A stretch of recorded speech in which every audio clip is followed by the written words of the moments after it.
잘 살 수 있을까? 지금보다 나중에 삶은 좀 괜찮아질 수 있을까? 라는 이제 생각을 하면서 삽니다. 그나마 이제 제가 지금의 이 삶을 유지할 수 있는 거는 다름 아닌 직장 생활을 그래도 꾸준히 해왔기 때문입니다. 그 사이에 뭐 주식, 부동산, 뭐 여러 자산 시장에서의 뭐 투자라고 해야 될까요? 뭐 그런 것들, 그리고 뭐 또 다른 여러 가지 일들, 뭐 그 와중에서도 그래도 지금이라도 버티고 있는 건 그래도 직장인의 신분을 버리지 않고 계속 지속해 왔기 때문에 가능했던 것 같습니다. 뭐 지난 시간들 이렇게 되돌아보면 창피하고 부끄러웠던 시간들이 좀 적지 않습니다. 뭐 그 중에 하나로 이제 제가 이제 이번 주에 이제 법원에 다녀와야 됩니다. 불구속 구공판이라고 하는 게 뭔지를 처음 알게 됐는데요. 공판길, 선고길이 뭔지도 알게 됐고, 뭐 기망이라고 하는 게 뭔지도 이제 알게 됐던 겁니다.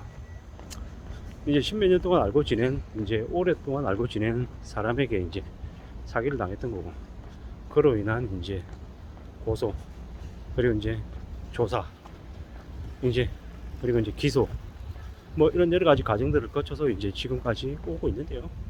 뭐 지금도 진행 중이고, 아마 추정컨대 대략 2024년 이제 추석 전후로 해서 뭐 지금 이 일이 이제 종결부를 찍지 않을까 라는 생각을 해봅니다. 하루하루 이제 그 일을 떠올릴 때는 이제 지나온 시간들이 이제 생각이 나서 뭐 여러 가지들이 이제 만감이 교차하죠. 하늘이 무너진다, 뭐 땅이 꺼지는 것 같다, 뭐 배신감, 아니면 뭐 충격, 뭐 이런 것들이 어떤 건지 뭐 지금은 이제 마치 남의 일처럼 얘기하는데, 이제 지나온 시간들을 되돌아보면 참 쉽지 않았던 것 같습니다.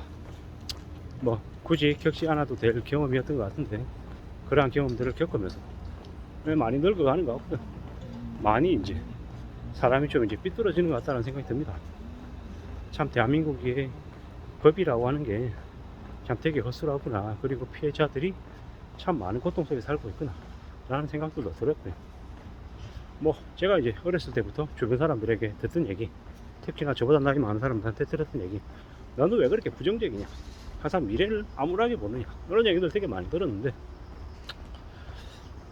그게 어떻게 보면은 도움이 되었는지 마이너스가 되었는지, 뭐 지금은 그냥 지금의 시점에서 이렇게 나름 이제 판단하고 얘기하는 거라 이래저래 말할 수 있지만, 뭐 힘들었던 것 같습니다. 지금은 그냥 이렇게 그냥 막연하게 얘기하지만, 이제 3년 전, 4년 전에도 되게 힘들었던 것 같고, 뭐 이게 뭐 희망 고문 같은 거였던 것 같습니다. 그래서 뭐 사기를 당하면 안 되는 거, 그리고 돈을 함부로 거래해서는 안 되겠다라는 생각이 더더욱 드는 이유가, 이제 그로 인한 피해가 돈을 잃어버리는 걸로 끝나는 게 아니더라는 거죠. 돈뿐만 아니라 사람에 대한 배신감, 쇼크, 이런 것들도 크고, 또 이제 살아가면서 이제 갖게 되는 많은 이제 생각들이 좀 이제 달라지더라는 겁니다. 절대로 사기 당하지 말아야 되는데, 뭐 어떤 사람들은 자기가 사기를 당했는지도 모르고, 아니 내가 그렇게 믿을 만한 사람이고 그렇게 수익을 크게 보장해 준다고 했는데 뭐 그렇게 된 거다, 뭐 이러면 이제 답이 없는 거죠. 저도 이제 그러한 일을 겪으면서 이제 조금씩 가까이 있는 사람들에게 그런 얘기를 쏙내를 틀어놓습니다. 왜? 그러지 않으면 내가 미칠 것 같으니까. 근데 그렇게 틀어놓으면서 이제 알게 된 사실이 뭐냐, 나만 그런 게 아니라 그와 비슷한 일을 겪은 이들이 적지 않더라는 겁니다. 어이없기도 하고 황당하기도 하고, 아니 대한민국에 그런 사기를 당한 사람들이 많나, 뭐 이런 생각이 들었습니다. 근데 아주 보니까 대한민국 법이 매우 허술해서 그러한 일들이 벌어지는 게 그냥 비일비재하더라고요. 이제 와서 이제 알게 된 거죠. 대한민국에 참 사기꾼들이 많고 사기를 당하는 사람들이 너무 많더라. 그리고 그건 쉽게 안 바뀌더라. 결국에는 경제사분 관련해 가지고 처벌이 좀 더 강화돼야 되는데, 기득권들은 그럴 생각이 잘 없는 것 같더라. 왜? 자기들이 그 사기꾼 중에 한 명이기 때문에 그러한 법을 이제 강력하게 바꾸는데 의지가 없는 거죠. 법무부 장관이라고 하는 놈이 뭐 자기 핸드폰 안 까고 세치의 혀로 말장난하면서 나라 꼴을 개판 만들고 있는 게 지금의 나라잖아. 보수고 진보고 지랄이고 간에 뭐 이제 추악하고 들은 놈들이 너무 많은 거죠. 정부의 재정이 지금 바닥 나가지고 난린데 재정 준칙을 합의해주지 않는 야당이나 뭐 대놓고 한전 이렇게 민영화 시켜가지고 대기업 재벌가 족부가들에게 상납하려고 개수작 부리는 지금의 정부 윤석열 윤대지 같은 놈이나 이제 이런 놈들이 전부 다 똑같이 한통속이 돼가지고 사기범죄 같은 것들을 그냥 나 몰라라 하는 거죠. 서민들이 죽든지 말든지. 아이 당한 놈들이 잘못이야. 누가 그렇게 욕심부리라고 했어? 네가 도장 찍은 거잖아. 네가 돈 갖다 줬잖아. 뭐 이런 식으로 이제 폄하하고 이제 얘기하는 거죠. 이게 지금의 나라입니다. 그래서 더욱더 보통의 사람들은 동거래하면 안 되고 조금이라도 이상하다 싶으면 아예 그냥 손절하는 게 맞습니다. 가장 가까이 있는 사람이 가장 큰 사기를 치더라는 거죠. 멀리 있는 사람은 그러지도 않습니다.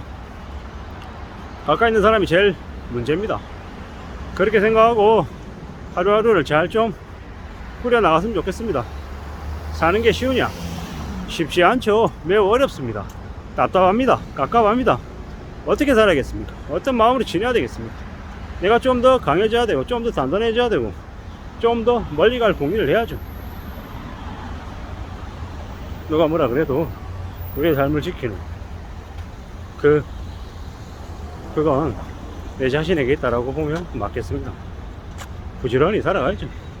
차근차근 앞으로 나아가야죠. 그냥 되는 거 없습니다. 정의 바짝 차려야죠. 사는 게 쉬우냐? 쉽지 않죠. 많이 어렵습니다. 참 막막합니다. 누가 뭐라 그래도 우리의 삶을 지켜내는 그건 누구에게 있습니까? 우리에게 있습니다. 우리에게. 정의 바짝 차리고 잘 다듬어 가야죠.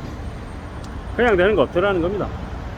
우리의 인생을 잘 다듬어 가기 위해서 우리가 더 단단해져야 되고 더 강해져야 합니다. 그걸 다듬어 나가겠습니다. 만들어 가야 될 것 같습니다. 참 복잡다단하고 참 힘든 세상을 우리가 살고 있습니다. 사기만 안 당해도 중산층 이상이 될 수 있다고 하니까 그냥 어이가 없는 거죠. 사기가 난무하는 시대, 사기죄로 범죄자들이 제대로 처벌받지 않는 시대, 그런 나라에 살고 있기 때문에 더욱더 조심하면서 살아야겠죠. 그거 말고는 길이 없는 것 같습니다. 조심하고 또 조심하고 항상 안전하게 살 공리를 해야 되겠습니다. 그거 말고 없다라는 거. 정말로 우리가 살아간 삶이 언제 어떻게 어떤 식으로 뒤집어질지 모른다라는 두려움을 가져야 된다. 겁내야 된다. 세상 무서운 줄 알아야 된다. 라는 말씀을 좀 드리고 싶었습니다. 세상 좀 쉽게 생각하고 만만하게 생각하다가 나중에 다 뒤집어지고 큰 코 다친다 라는 말씀을 좀 드리고 싶었습니다. 감사합니다.